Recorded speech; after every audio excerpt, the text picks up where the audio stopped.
Our first guest tonight is a two-time Oscar winner, starring with another Oscar winner, Julia Roberts, in a new thriller that'll inspire you to stuff your stockings with bottled water and antibiotics. Leave the World Behind is in theaters now and on Netflix starting Friday. Please welcome Mahershala Ali.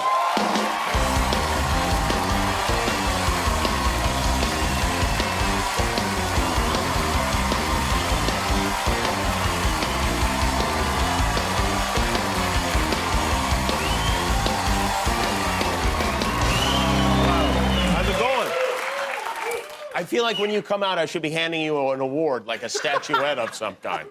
Where are your Oscars? Do you carry them around, or are they at home? Yeah, they're at home. They stay at home. Interesting. They stay at I would home. have mine. I would crazy glue it right to the hood of my car, like an ornament. There you go. Get a couple free car washes. Yeah, I bet you would get a lot of free car washes. And are they in a prominent place in your home? So they're up in sort of a more private area where our bedrooms are, but they're on the top of these built-ins, and so yeah, they just kind of live there. Do people ever come over and say, "Hey, I'd like to see them"? No, but you would. I know people have been curious because they're not where you could. They're not in an obvious place, but if you walked upstairs, you would see one of our rooms, you could see them, but. And are there a whole bunch? Are they on their own shelf, or are there like is it littered with trophies that you have? There's a few trophies. There's a few trophies. There's a few. With one new addition, this past summer, my daughter had been doing gymnastics and she got a trophy. And so when we got back home to California, she was sure to put her trophy right in front of my Oscars. Oh, she did? Just like. Popped it right up there. How old is your daughter? She's 6 and a half. 6, yeah, right. She'll be 7 in February. Oh, that's very cute, yeah. But then you have to remind her, hey, listen, just so you know, that mine are way better, mine are a much bigger deal. She's very clear that her trophy is the most important trophy in the house, so. I see. Yeah. And how many cartwheels could you do, real? Can you do? No, I'm all right, there you go. And you're wheels. nominated for an Emmy right now for something that I watch with my kids. Actually, I love that they got bored after a minute. Chimp Empire, which is, you did the narration for that. Will there be a sequel to that? I would love to do a sequel. Would you call it The Chimp Empire Strikes Back? You could. Yes. Do you know who's in the category you're nominated with other nominees? Yes. You do? Okay. Let me read them in case the audience isn't keeping... Share them with Pedro Pascal, Angela Bassett, Morgan Freeman, who's like the Michael Jordan of narrating things. And Barack Obama, who was the president at one time. Yeah. That's a hell of a category right there. Yeah, I read those names and it was basically like, well, another loss. Oh.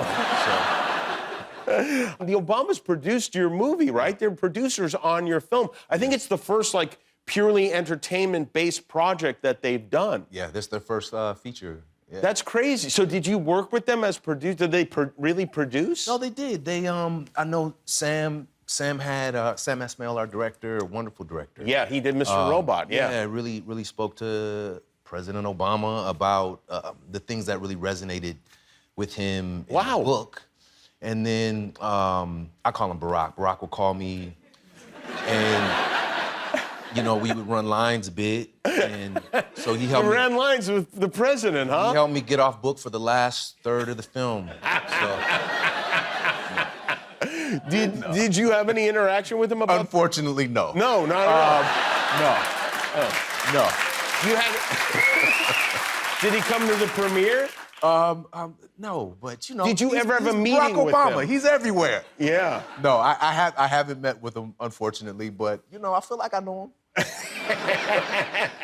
Wow, some producer Barack Obama is. It's an absentee producer. You were at the premiere in New York on Monday. I like what you're wearing now, but this is pretty spectacular. This is an outfit, and the reason I bring this up is because you helped design this, right? Yes. My brother Barmac and myself, we designed that. What do you say to him? Like, do you draw it out, or you say, like, I want it to look like somebody put a lot of tape on my suit, or what? Sharpie.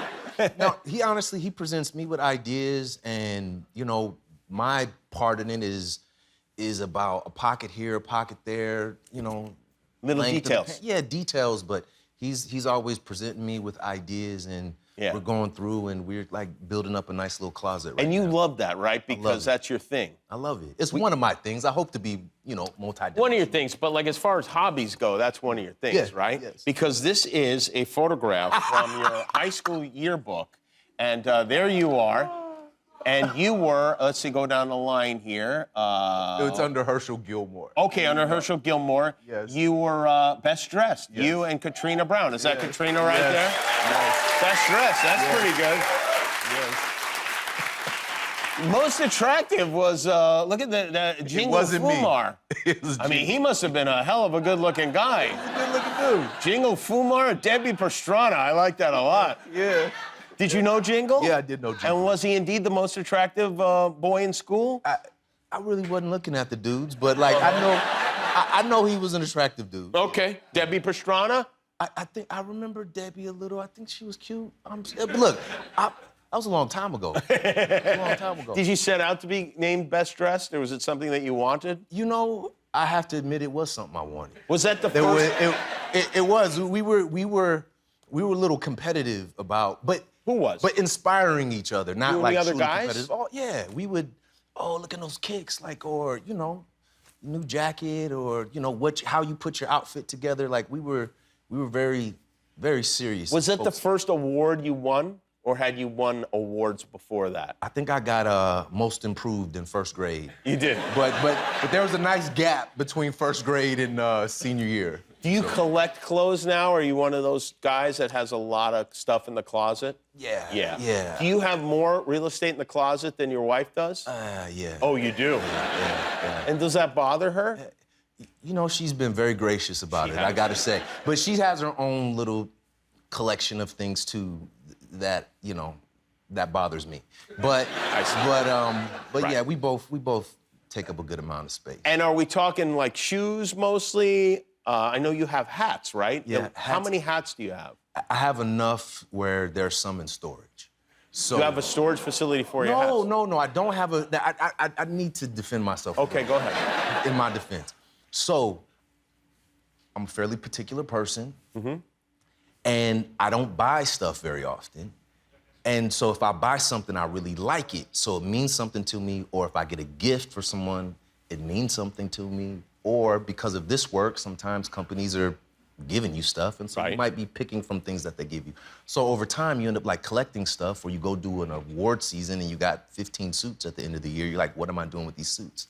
And they just take up all the space in your closet. So that is my excuse for having so much stuff. And that's why you have a storage facility full of hats. There might be some chairs in there, some chairs boxes, in there and some too. other stuff too. Okay, so you But, mix like, it. It's not fully, not like a Hatland or something like that. right. Do you have one of those hats that has like the beer cans on the side and the straw? Not quite. No, they're just nice hats. Quite. Yeah. Not quite. Right. Well, we'll get you one. Yeah, there you now go. I know what to get you for the There you go. holidays. I'll take it. Mahershala I'll take Ali it. is here. Leave the world behind us. This movie. We'll be right back. Can I see your ID? Oh, Amanda. It's a fair ask. You're a stranger showing up in the middle of the night. My kids are upstairs. Of course. I understand.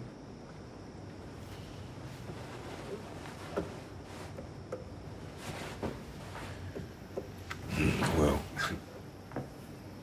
you're not gonna believe this, but I left my wallet in my coat pocket, which I checked at the symphony.